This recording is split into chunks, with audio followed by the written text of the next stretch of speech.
University of Central Florida, just outside Orlando. We happen to have a large office there, over 2,000 people. We just opened a new office there. And that was an example of us. We have faculty members teaching a curriculum on campus for credit to try to create better pathways from the classroom into the job market. And that's a great example of public-private partnership. Right there, we literally launched it yesterday. And we stand ready. We have a similar program conceptually in Pittsburgh with Carnegie Mellon, where we also have a large office. And we have a large office here in New York, but in New York, we don't have such a thing. So we stand ready. We'd love to be able to collaborate with people who want to collaborate with us. So you mentioned this incredible history of BNY as a 241-year-old bank. I was going to say 240, but don't want to shortchange you there. Obviously, Alexander Hamilton as one of the founders, but it also has a unique position in Wall Street from the other major banks there as more institutional focused. And I know you come from a background of spending decades at Goldman Sachs. I'd love to hear more about what that transition was like going from Goldman Sachs to BNY and what you think makes BNY unique. Well, they're both terrific firms. There's no question about that. BNY's been around for a long time, but Goldman Sachs has had a long, successful history on Wall Street. They're very different firms, and I have been the beneficiary during my career of having done a bunch of different things over time as well. And so I grew up in trading. I used to run a fixed income trading desk, and then I have done various things. I've been a treasurer, chief risk officer, run a region and an operations organization. And so transformation and change and accumulating different skills and experiences has been the thing for me. And what BNY has represented is the opportunity to put all of that to work. And we're a firm that provides these incredible services, these market-leading platforms. We are the world's #1 at so many different things. We are the world's largest securities lender, the world's largest collateral manager with a #1 custodian, $57 trillion worth of assets under custody, to the tune of to the theme of the clearinghouse. We make $3 trillion of payments every day. We have a $2 trillion wealth manager, a $350 billion high net worth, ultra high net worth wealth manager. We have a $3 trillion of wealth assets on our wealth management platform. So we have all of these real capabilities. And one of the things that we hadn't done as well is delivering them to clients properly. And so that's been the subject of a lot of work that we've been embarking on over the course of the past few years. But, we use history and culture also as a recruitment tool and as an engagement tool for our people. It's pretty cool to be part of a firm that was founded by Alexander Hamilton. There's actually now at the forefront of innovation with AI and digital assets and technologies like that. So this combination of history, relevance, strategic importance to the financial system, coupled with a little innovation, is a pretty fun combination of different things. And I really want to hone in on those two areas, these very buzzy sectors in finance right now, which of course is digital assets and AI. So we can take them one by one. I'm going to try not to spend too much time on blockchain, which is something I cover a lot, but I think is fascinating, especially from a BNY perspective, because the bank has been really ahead on Wall Street of exploring how blockchain and digital assets can change financial services. It was one of the first banks to explore custody a few years ago, before this was as fashionable thing to do and when there was more regulatory uncertainty around it. So I'd love to hear when, and I think that also coincided around when you came on as, or you were elevated to CEO. So what was behind that decision to take that risk on to move further into the blockchain space? Well, if you just step back, what is the job of a leader? We had a meeting this morning of sort of the 500 top leaders of the company, and somebody asked me a question along the lines of, gosh, how do we divide our time between being amazing today and running an amazing company, and then also thinking about innovating for the future? And I think the answer to that question is really the same as the one that you just asked. I think it's the job of all of us leading organizations of any kind to try to make sure that we are very, very focused on the present, execution, doing a terrific job, delivering for our customers. But at the same time, as a leader, you have to be peeking over the horizon. What might come next?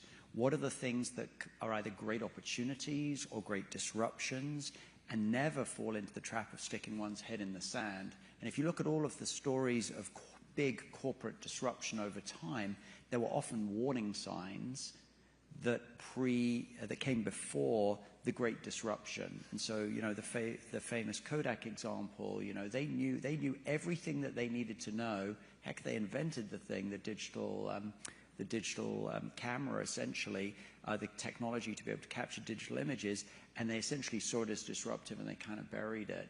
And there are plenty of stories like that. And so if you have a vantage point, which we clearly have, to see opportunities over the horizon, we've got to be thinking about, well, what if, what if, what if? And you place some bets, and you have to size them appropriately, and you don't want to have to bet the farm on everything that may or may not come to be. But that's how we thought about it with digital assets. We saw this is an interesting technology, to the point that you just made, Leo, about the blockchain. What if? And let's be a leader and play for the optionality of what if this turns into being a real thing. It was early days. You didn't know.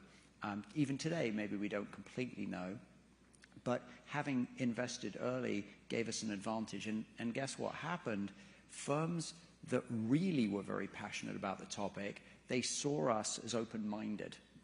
And then when they were looking for banking partners to do all sorts of other things with, traditional things that we do, they were like, well, they seem open-minded, they get it, they're not closed to the idea, let's partner with them, because we need the traditional services, and it seems at least that they'll be open to the other things that we do. And that's been actually a great source of business for us. And same thing with AI. You know, about 2.5 years ago, I remember watching, it was like right at the beginning of 2023, very shortly after the release of OpenAI, ChatGPT version 1. I remember watching the video of Elon Musk narrating the launch of Autopilot 12. And if you haven't seen that, you have to put yourself back in the moment, but this was 2.5, almost 3 years ago now. And he narrates the big change that occurred between Autopilot 11 in the Tesla car and Autopilot 12. And Autopilot 11 was entirely a rules-based autopilot. They basically taught through a series of rules. You get to a stop sign, you apply the following brake, and then you do this and this if you're going to turn left or right. It was all rules. And you can just imagine, to teach a car to drive based on rules, you needed millions of lines of code and increasing complexity, and every time you want to add sophistication, you had to need more lines of code. And it was just something that was very old school way, I would say, of training.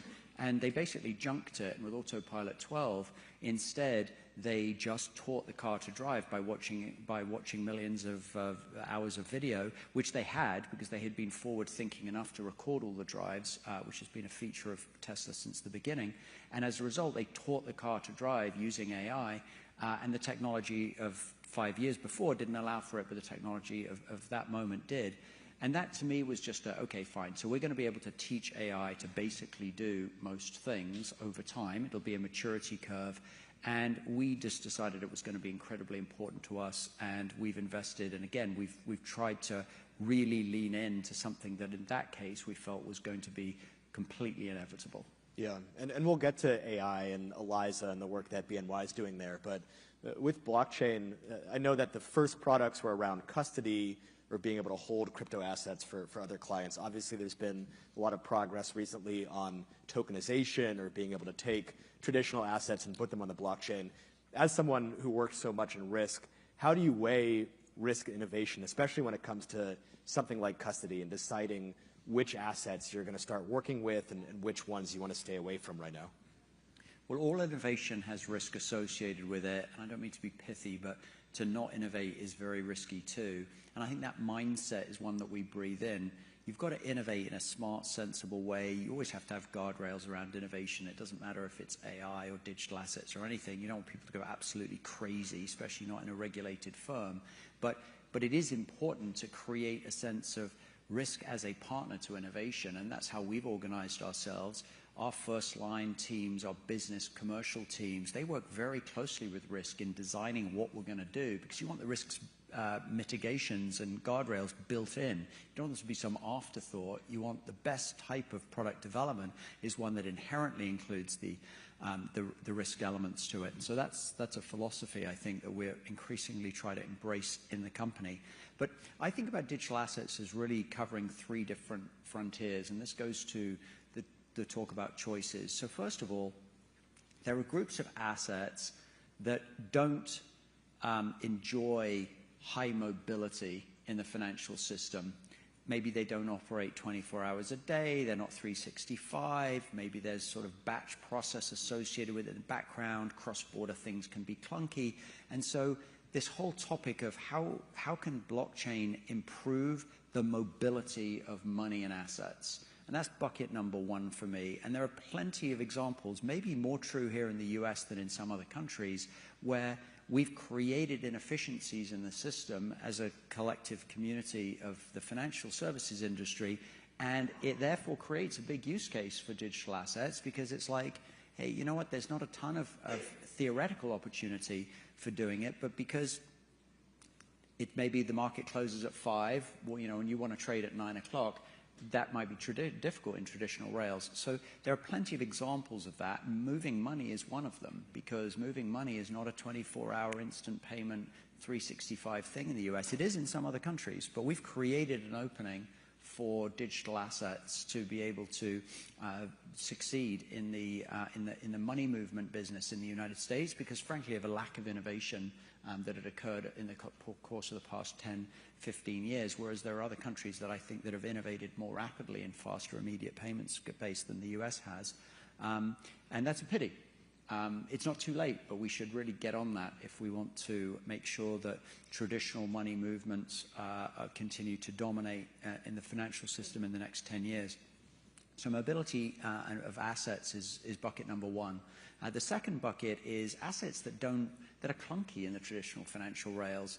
You know, loans are not really fully adopted into digital, automated ways of settling. Settling a US equity is pretty clean and easy. Moving money, as long as you're doing it within the appropriate hours, is pretty clean and easy. But settling a loan, moving a loan from A to B, me novating it to you, that's a messy business. And so that's an example. Real estate is another. Physical commodities another. Those are examples of assets that don't really have a belonging. They exist on the side of the financial system, not maybe in the heart of it. So they're very ripe for technology, which is a much more multi-dimensional ledger, much easier so bringing them on board, bringing other assets on board would be, I would say, bucket number two. And then bucket number three is, if you're going to operate in more of an on-chain world, you need an on-chain currency. And that's where stablecoin represents, I think, the answer to that question, because for different reasons, Bitcoin and Ethereum, they have volatility associated with their value. And it's very awkward when you're trying to buy or sell something to be using a currency for payment that doesn't, in fact, have a stable value. So having a stable value currency on-chain for payment is sensible. Again, if the US dollar rails were instantaneous, fully promulgated everywhere, then you could use a digital representation of that same thing on chain, but that's not the case. And so that's created the opening for stablecoins, and so they live in this third bucket as a means to enable the other two. That's how I think about digital assets, and I suspect the world will play out in that way. And I think the message to traditional financial services firms, including ours, is make sure that we are innovating, not only with digital assets, but also in the traditional rails, so that we don't get completely overrun by a new digital asset ecosystem. Mm-hmm. So I know you've declined to answer on this before, but would BNY explore or launch its own stablecoin? So I do get asked that question a lot. We're in the business of enabling other people's business models first and foremost, and so we didn't, and I didn't avoid the question. I just said I don't love the idea of us having to launch our own stablecoin. I would much rather be in the business of providing capabilities to enable other stable coins to prosper, because I think that's the DNA of our company. And so, if you will, kind of rails on which other people's stable coins are built. But, you know, we don't say no to anything. The other thing is, what about companies who want kind of their own stable coin for use inside their own books and records, but they don't have the scale to want to build one?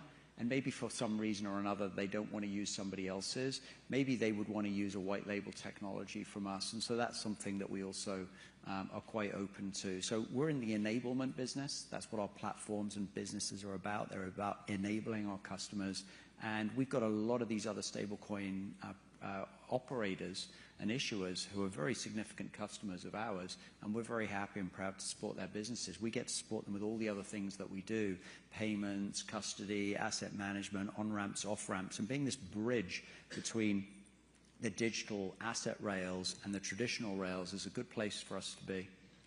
I think the bigger question, too, when it comes to blockchain is how fundamentally it's going to change the financial plumbing of the country. Is this just going to be a different use case or a different form of payments, or is it going to actually change the entire undergirding of the financial system? And I know someone like Jamie Dimon in the past who's been skeptical of blockchain, or at least Bitcoin, recently has said, yes, I think tokenization is real, but might not have the biggest ramifications that some people think. I'm curious what your view is. Is this going to be underlying everything 10 years from now? Is it going to still be somewhat limited in its scope? How are you viewing that? I don't think anybody knows the answer. There are different people coming from different perspectives who have reason to want to argue that one thing should be the case or evangelize one outcome versus another. If you go back to the first principle of it, what is it? Well, what it is a technology. And so if you look at basic examples, not everybody uses spreadsheets, but spreadsheets are one way to create calculations and outcomes. There are plenty of other ways to maintain numerical information and inputs and outputs, and so spreadsheet's not the only one, but it's a commonly used tool because it's very fit for certain purposes, especially on a desktop. But you don't essentially create some massive compute cluster just using spreadsheets in order to be able to calculate outputs. So if you think about it as a technology, then the answer is, okay, where it best is solving a problem and where it is most fit for purpose for that outcome. When I look at an equity trade or an equity settlement, it's very fashionable at the moment to say, oh, great, let's create an equity token representation of an equity so that we can, so customers can also use that. In reality, it's a sort of a shadow instrument. It's not really solving any problems that aren't solved. Equity trading is incredibly efficient. It's incredibly cheap. It's very, very high volume. It's actually more expensive to trade it in other forms because there are more people trying to extract rent out of the life cycle of the token. And so when I look at that, I'm like, I'm not sure it's really solving a problem. And where there isn't a problem to be solved, at some point people start to realize that they're paying for a bit of a novelty factor. Having said that, in other parts of the financial system, like I said, assets, there is actually an inefficiency waiting to be solved. And so I think the calling again for the financial services industry is, if we think that the way certain things happen today is actually the right way and a better way for some reason, then make sure that there is the appropriate mobility, 24/7 portability, etc. Because otherwise, if the use case of tokenization and digital assets is genuinely better, you should assume over time it should win out. So let's talk the other massively transformative technology, which is AI. You already brought up how BNY has been exploring this the past couple of years with ELIZA, which is the AI platform the company has developed. I believe it's 98% of employees have been trained on it. It was 99 now. Almost 99%. Get to that last 100% soon. Yes, there are two ways to get to 100% actually on something like that, but yes, that's exactly right. So why did you decide on ELIZA as this first major AI push for BNY? And maybe you can explain a bit what ELIZA does and how it's changing the company. Sure. Well, look, ELIZA was the name of Alexander Hamilton's wife, so that's where the name comes from. But the strategy, which we've really been embarking on now for 2.5 years, was a point of view, which I think we were right on, but it was a bit more of a bet at the time. The world moves so quickly in AI, it's hard to remember what things felt like 2.5 years ago. But it was a bet that multi-agentic was going to be the way to go. And again, that was a little bit of a calculus and one that you have to test the thesis very regularly to see if it's evolved. But we made the bet that the future of AI was going to be multi-agentic. And secondly, that there weren't going to be, in the early days, any real good providers of horizontal multi-agentic platforms, that you could be multi-agentic in a vertical way that is sort of locked in with one of the AI providers, and you could live in their ecosystem, and you could use their agents exclusively to solve the problems, but they would be a bit more domain-centric. So if you were going to use Salesforce, they've got wonderful agents, Agentforce, and it's a terrific set of products, but you live in that world. And there are many other providers like that. It's true for Microsoft, it's true for Google, and really all of the other providers.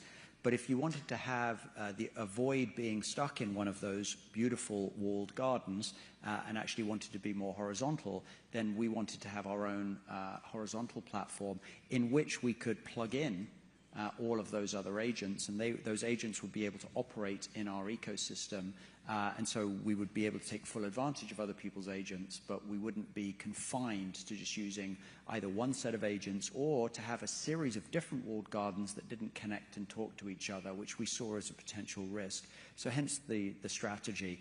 And with that as our backdrop, we've collaborated very deeply with a lot of the other AI firms in order to be able to come up with the execution of our strategy. And all joking aside about the 99% of people who've done the initial prerequisite training,